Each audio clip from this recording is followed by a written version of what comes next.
Buenas noches, América. Bienvenidos a una nueva edición de Enclave Política, aquí, desde la mitad del mundo. El año que termina obliga a varias reflexiones sobre lo ocurrido en el campo de la política aquí en Ecuador. Cambió el gobierno y también cambiaron los ejes de la gestión política después de 10 años de administración de Rafael Correa Delgado. Se superan algunos efectos e impactos de la crisis económica global y de las secuelas del terremoto de abril del 2016. Pero al mismo tiempo, termina con la expectativa de una consulta popular que podría cambiar el panorama político y podría generar también una nueva correlación de fuerzas en la hegemonía nacional. Por eso hemos invitado esta noche a Mario Hunda, analista político y académico de reconocida trayectoria, y a Paola Pavón, exministra de la política de los gobiernos de Rafael Correa y Lenín Moreno. Bienvenidos, buenas noches, bienvenidos ustedes entonces. Lo primero que les preguntaría entonces a Mario es, ¿cómo evalúan el año que termina? ¿Cómo lo miraría la historia al 2017 al Ecuador? Bienvenido. Bueno, muchas gracias por la invitación. Quizás es un poco apresurado decir cómo va a mirar la historia este 2017. Lo que sí es verdad es que trajo una situación, digamos, inesperada por el tipo de transición política que se vive, ¿no?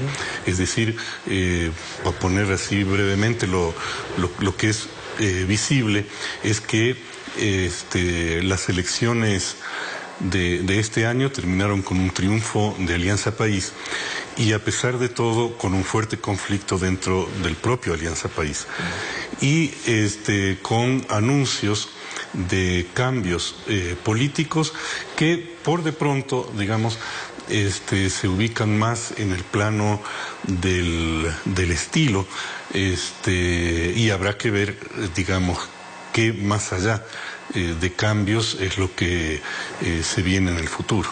Paola, entonces, ¿cuál sería para ti la historia, cómo se vería la historia a este año 2017? ¿Cómo lo evalúa el año político? Gracias, Orlando, por la invitación. Un saludo también a Mario y a toda la gente que nos mira en América y en el mundo. Creo que el año que cierra será recordado como el año de la traición. Como decía Mario, varios hechos políticos nos permiten señalar que, en efecto, ganó la Revolución Ciudadana, ganó Alianza País las elecciones, los comicios electorales en mayo, pero el gobierno tuvo un quiebre radical y hemos dicho ya con absoluta certeza, no está gobernando la Revolución Ciudadana, no está gobernando Alianza País. Por eso creo que la historia recordará este año como el año de la traición. ¿Pero qué significaría eso? Porque a la mirada de América Latina, ¿quién gobierna es Alianza País? Bueno, primero señalar que sin duda el candidato Lenín Moreno llega a la presidencia de la República auspiciado por Alianza País, auspiciado por la lista 35 y al asumir el gobierno, lastimosamente el gobierno de Lenín Moreno da un giro y yo ahí discrepo con Mario. Mario decía hace un momento un cambio de estilo de lo que podemos ver inicialmente. Yo creo que es un cambio ideológico y un cambio en la conducción política de los 10 años de la Revolución Ciudadana. Y yo me atrevería a resumir, obviamente, un acercamiento hacia los sectores políticos que gobernaron y que extorsionaron al país hace algunas décadas. Y también me atrevería a señalar, bajo el lema del diálogo y la posibilidad de abrir las puertas del gobierno a los distintos sectores, alianzas que no quedan claras, por ejemplo, alianzas con los sectores empresariales que para nosotros generan mucha incertidumbre, alianzas con el sector de la banca que nos generan incertidumbre.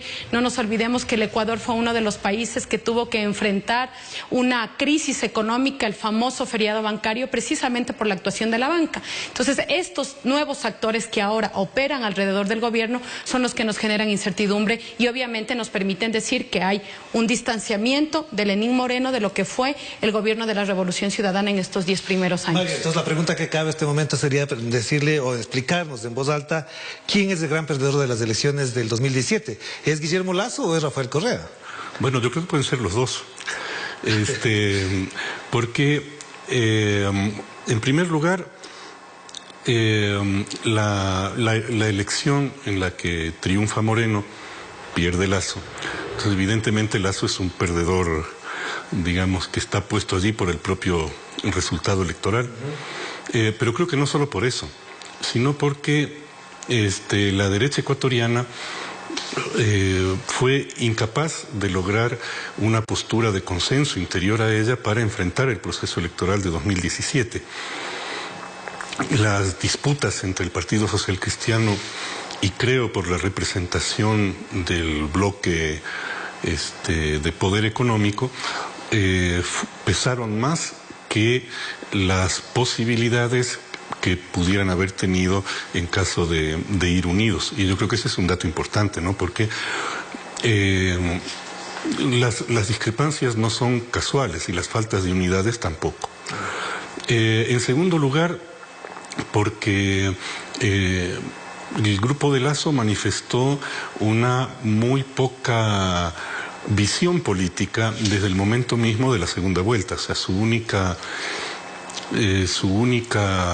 opción política fue la denuncia del fraude. Pero cuando esta política de denuncia del fraude fue desmontada justamente por el otro representante de la derecha, por Nebot, digamos que le dijo claramente, tiene pruebas, preséntelas, ahí se acabaron las denuncias de fraude, este sector de la derecha quedó sin iniciativa política. Y al inicio del gobierno de Moreno mostró esa misma falta de iniciativa política. Si nosotros vemos cuáles han sido las iniciativas políticas de la derecha en este periodo, nosotros podríamos señalar, en primer lugar, unos intentos un poco estrambóticos de sugerirle a Lenín Moreno, al equipo económico de la derecha, y en segundo lugar, el intento de utilizar el diálogo para pasar, y no tan de contrabando, sino más o menos abiertamente, políticas bastante similares a las de la época neoliberal. Pero fuera de eso, la derecha no ha tenido iniciativa política. Entonces a mí me parece que hay una derrota política de la derecha que va más allá del momento electoral. Pero ahora entonces, a propósito de lo que menciona nuestro amigo acá, es que el gran perdedor también sería Rafael Correa, porque si ya se fue derrotada la derecha, en la práctica, lo que ha venido aconteciendo en las últimas semanas, en los últimos meses, prácticamente también lo coloca en una situación de derrota a Rafael Correa. Yo creo que el gran perdedor, Orlando, es el pueblo ecuatoriano. Cuando se presenta una elección y hay posturas políticas y el pueblo opta a través de las urnas por una idea movilizadora, por una postura política de continuidad de la revolución ciudadana, que fue el discurso de Lenín Moreno durante la campaña, obviamente al dar un giro hacia la derecha, quien está perdiendo es el pueblo ecuatoriano. Creo que sí hay ganadores, y yo creo que uno de los ganadores sin duda es Lasso y es la derecha, porque recordemos cuál fue la oferta de Lenín Moreno: continuidad de la revolución ciudadana, mejorar los errores que se cometieron y avanzar, obviamente, en nuestra propuesta de cambios y transformaciones de la patria. ¿Cuál fue la propuesta de Guillermo Lasso? Recordemos que los dos, y para que América Latina lo recuerde, recordemos que los dos, Moreno y Lasso, fueron a la segunda vuelta en la contienda electoral. Lasso planteó una consulta popular que básicamente era resarcir todo lo avanzado con la Constitución de Montecristi, obviamente impedir también, y ahí vamos a entrar a temas más de coyuntura como es la consulta, impedir, por ejemplo, una vuelta de Rafael Correa. ¿Cuál fue la campaña? Bajarse la ley de plusvalía, que es una de las preguntas que hoy está en la consulta. Por lo tanto, creo que está a vista de los ciudadanos y ciudadanas quiénes son los ganadores de este gobierno. Y obviamente los ganadores son estos sectores que, a pesar de haber perdido en las urnas, hoy tienen desde Carondelet quien está impulsando su agenda, una agenda cercana a los sectores empresariales, a lo que decía Mario hace un momento, y coincido, obviamente todo lo que fue el neoliberalismo de la década de los 90 y los sectores que han hecho mucho daño a este país. Mario, entonces, ¿el diálogo sirvió? ¿El diálogo propuesto por Lenín Moreno sirvió? ¿Cuál es lo más destacado, los resultados efectivos de ese diálogo, que es la propuesta que de alguna manera sostiene tanto la credibilidad como la popularidad del gobierno y de Lenín Moreno? Bueno, yo primero quisiera discutir un poco respecto a que hay un giro a la derecha, porque a mí me parece que ya al final del gobierno de Correa se dieron evidentes muestras de un desplazamiento conservador de la política de la llamada Revolución Ciudadana. Hay que tomar en cuenta la aprobación de la Ley de Alianzas Público-Privadas, que es un camino abierto a la privatización, la digamos, como producto de la alianza, de la ley de alianza público-privadas, las concesiones de los puertos, ¿no?, que se entregaron enseguidilla. El anuncio de Rafael Correa de una flexibilización en el campo laboral, no lo llegó a hacer, pero lo anunció. El anuncio de privatizaciones, incluso dio un listado de una serie de empresas que iban a ser privatizadas. El retorno a las buenas relaciones con el Fondo Monetario Internacional y otros organismos internacionales.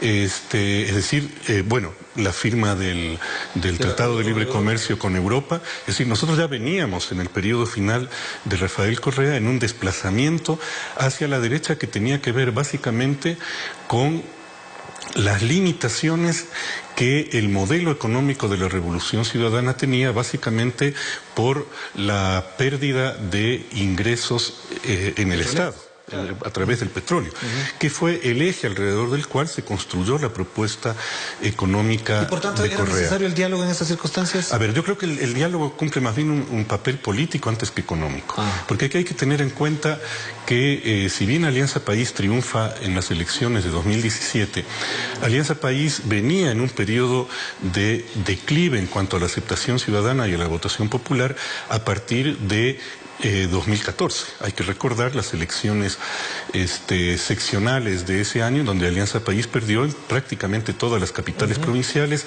perdió en los principales centros económicos del país, y con una pérdida, una merma importante de votos.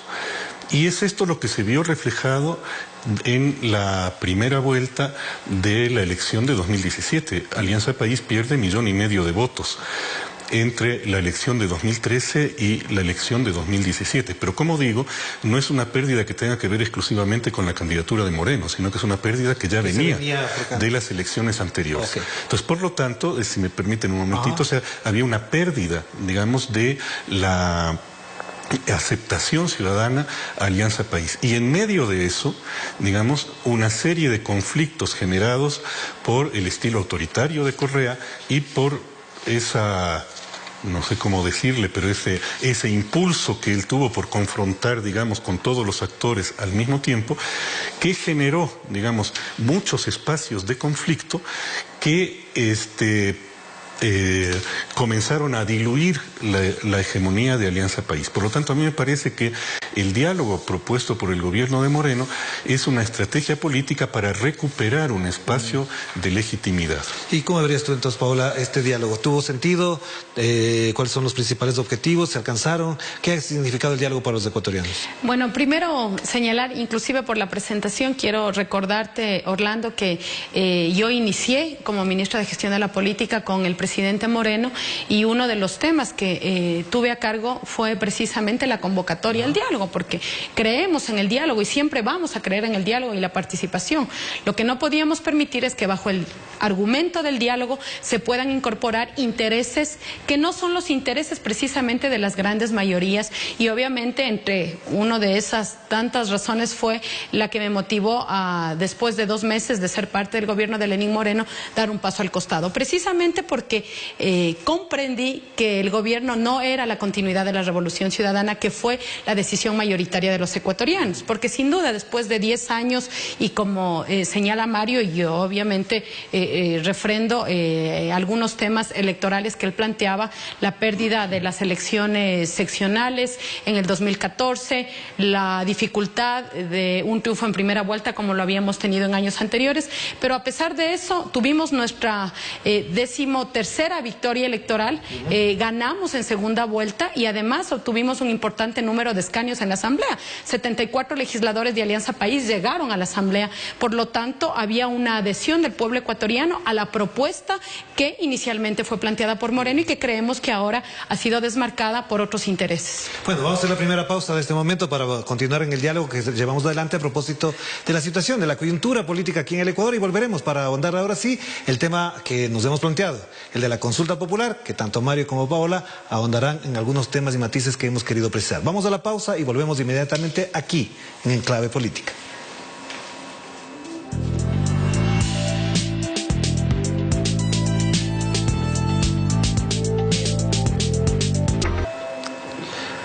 Estamos de vuelta aquí en Enclave Política y queremos presentarles a ustedes algo que puede iniciar o desatar el diálogo alrededor de un tema particular que vive el Ecuador, que es la consulta popular para el 4 de febrero próximo. Hace pocos días circuló un audio en el que se constataba cuál fue la decisión de la Corte Constitucional al respecto de dejarle pasar el tiempo para que la consulta pasara por el Ministerio de Ley. Vamos a ver este video con audio sobre lo que significó esta sesión y que prácticamente dio al traste la posibilidad de que sea la misma Corte Constitucional la que defina la vialidad o no de la consulta. Escuchemos. Quiero solicitar un cambio en el orden del día, teniendo en cuenta de que existe un proyecto que ha concitado gran interés nacional. Yo me uno a ese pedido, también coincido. Yo estoy de acuerdo. Además, lo estamos haciendo dentro del término que corresponde. ¿Quién puede decir que la Corte no está conociendo? Voy a ser sincero y transparente. Aquí se está jugando con el tiempo, presidente. Se busca que esto entre por el Ministerio de la Ley, presidente. Y voy a adelantar un criterio.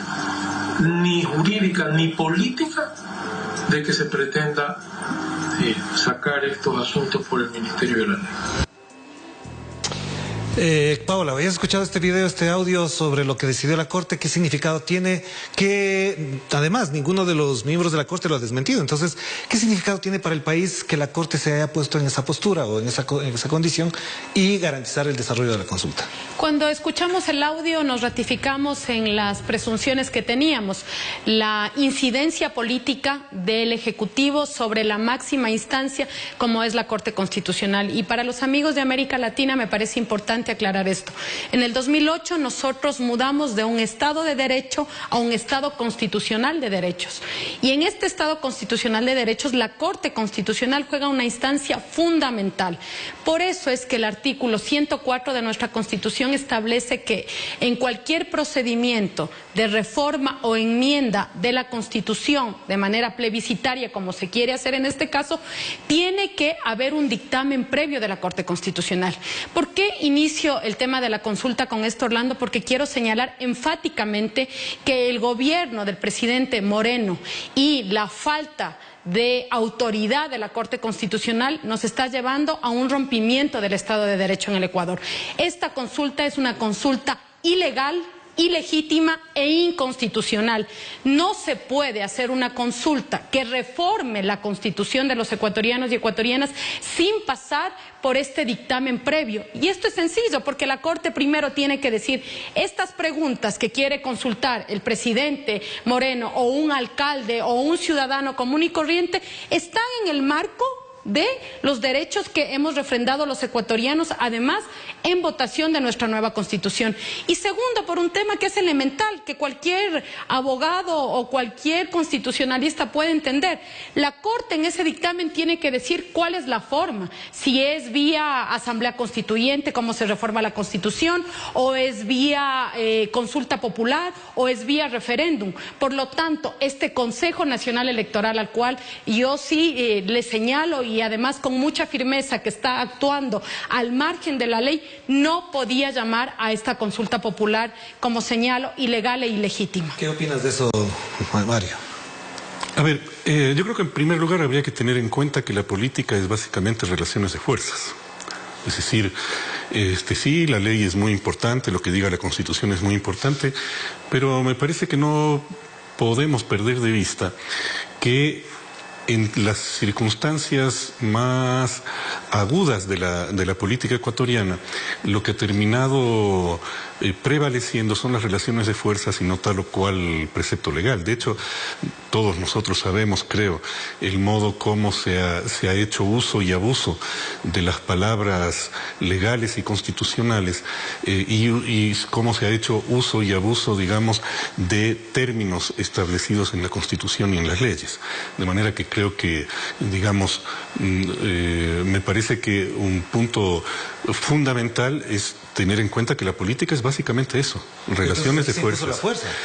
¿Siempre se impone la fuerza? ¿O acaso la Corte Constitucional no funcionaba a favor del Ejecutivo en la época de Correa? Yeah.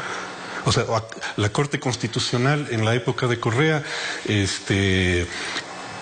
básicamente seguía los lineamientos dados por el Ejecutivo. Y no solo la Corte Constitucional, prácticamente todo el Estado, ¿no? El propio Rafael Correa daba su versión de teoría política diciendo que él, como jefe del Estado, era jefe de todas las funciones del Estado. Se llegó a decir que, digamos, la división de poderes era un prejuicio burgués, ¿no es cierto?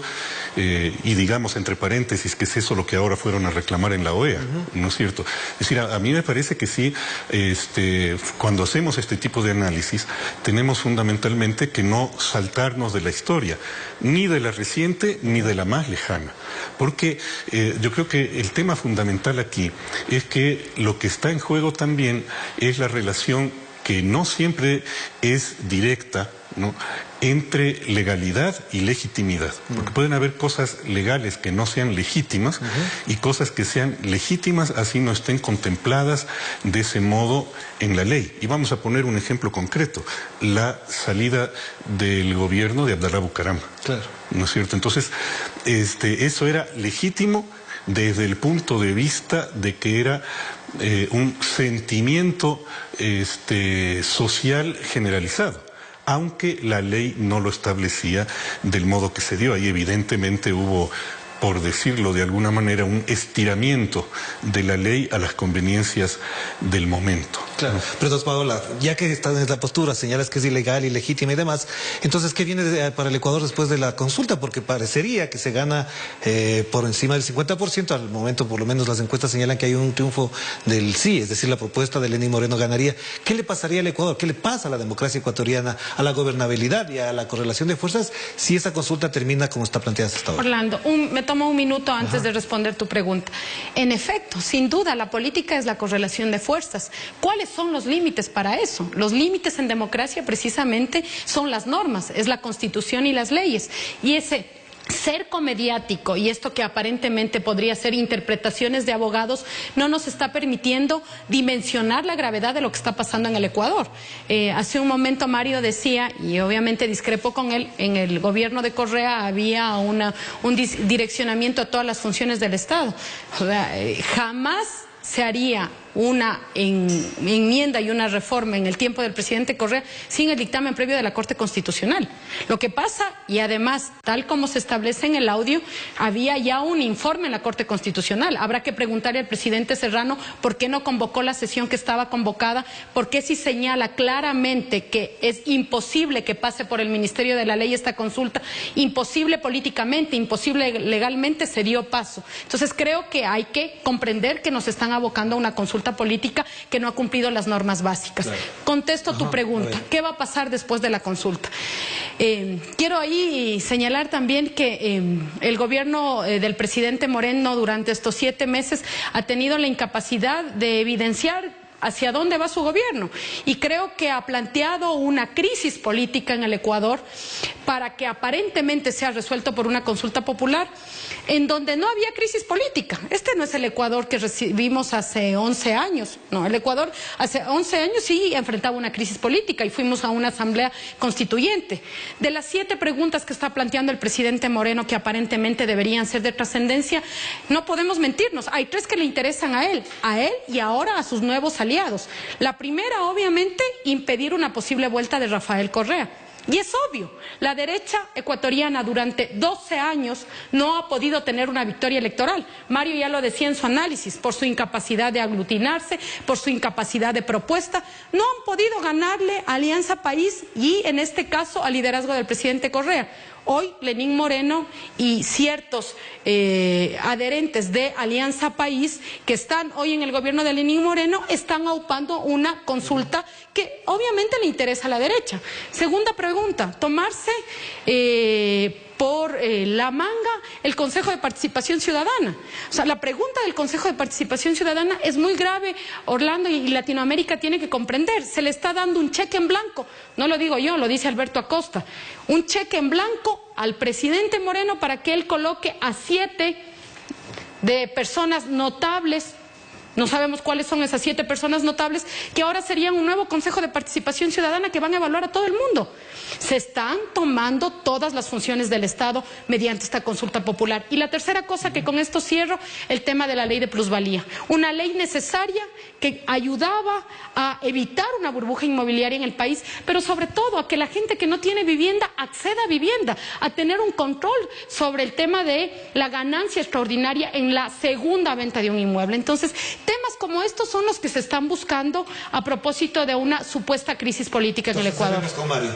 Algunos dicen, Mario, que esta es una tercera vuelta, es decir, la consulta popular sería vuelta, y después de eso, ¿qué va a pasar? ¿Vendrá un ajuste económico? En realidad empieza a gobernar ya Lenín Moreno con sus propios instrumentos, herramientas y visiones sobre la realidad. ¿Qué pasaría?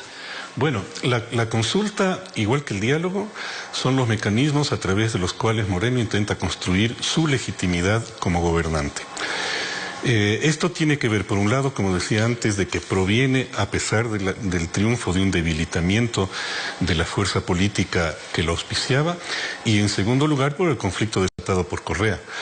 Y a mí me parece que este es un punto fundamental, ¿no? O sea, desde mi punto de vista, los regímenes populistas como el de Correa tienen, entre otras, la particularidad de un exacerbado caudillismo.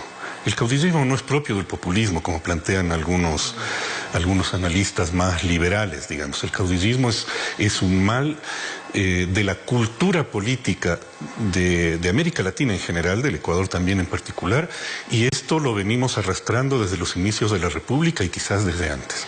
Cuando uno lee los escritos finales de Simón Bolívar, uno puede asombrarse, digamos, de lo poco que nuestras sociedades han sido capaces de cambiar en este punto particular.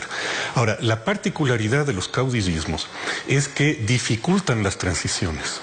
Cuando la transición va de un movimiento político a uno distinto, digamos, no hay mucho problema porque ya se dio todo el vuelco.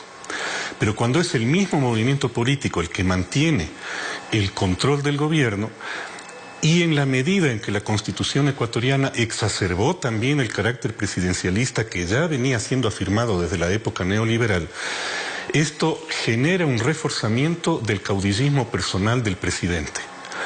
Y es evidente, digamos, que en este tipo de situaciones no es muy dable que dos caudillos estén vigentes y actuando en el mismo momento. Y a mí me parece que desde ese punto de vista un elemento fundamental son los ataques prácticamente inmediatos que Rafael Correa comenzó a hacer al régimen de Moreno. Yo no estoy en la mente de Rafael Correa ni soy capaz de leer el pensamiento, pero a mí me parece que es evidente que eso tiene que ver con las intenciones de Correa de seguir vigente en la política nacional. Pero para eso no tenía que permitir, ¿no?, que un nuevo caudillo le saliera a su costado. Por lo tanto, lo que tú dices es que se legitima a Moreno ahora y en caso de ganar, en caso de ganar, que eso no sabemos, hay que esperar. Sí. Pero por otro lado, yo creo que para Moreno era fundamental responder a la ofensiva de Correa, porque si no él quedaba deslegitimado como presidente. Claro. Y esto genera la situación de conflicto que se vive, o sea, que es el problema interno de Alianza País, que se convierte en problema nacional, digamos, por las circunstancias que estamos viviendo. Ahora, ¿qué es lo que puede pasar? Ahí ya va a depender del resultado de la consulta. Y yo voy a decir solamente, digamos, sobre esto se podría tratar mucho, pero yo quiero hacer referencia a un asunto. Se habla ahora de que Moreno intenta copar el Consejo de Participación Ciudadana. Yo digo, es lo mismo que hizo Correa, a través de otros medios. E hizo Correa lo mismo, a través del mismo mecanismo en relación con el Consejo de la Judicatura, en la famosa consulta de meter las manos en la justicia. Entonces, a mí me parece, ¿no es cierto?, que lo que está medianamente en juego en este rato, ¿no es cierto?, es ver si se puede salir de ese tipo de control absoluto que el correísmo estableció sobre todas las funciones desde el Estado, desde el Ejecutivo. Pero eso será de ver, y a mí me parece, se verá el 4 de febrero, pero a mí me parece que el otro elemento que es fundamental es que este rato nos encontramos en una situación de una pugna, digamos, entre un gobierno, en las condiciones que ya hemos indicado, otro sector de Alianza País, digamos, que no ataca a ese gobierno, bueno, que no esté de acuerdo, digamos que ha tomado una actitud de ofensiva frente... ofensiva, no es solo oposición, ¿no es cierto? Incluso anunciando la ruptura del movimiento político, la creación de otro movimiento político, etcétera, lo cual genera presiones sobre el gobierno de Moreno. Por otro lado, las presiones que la derecha y los grupos empresariales hacen al gobierno de Moreno, lo que obviamente le deja a Moreno en una situación difícil.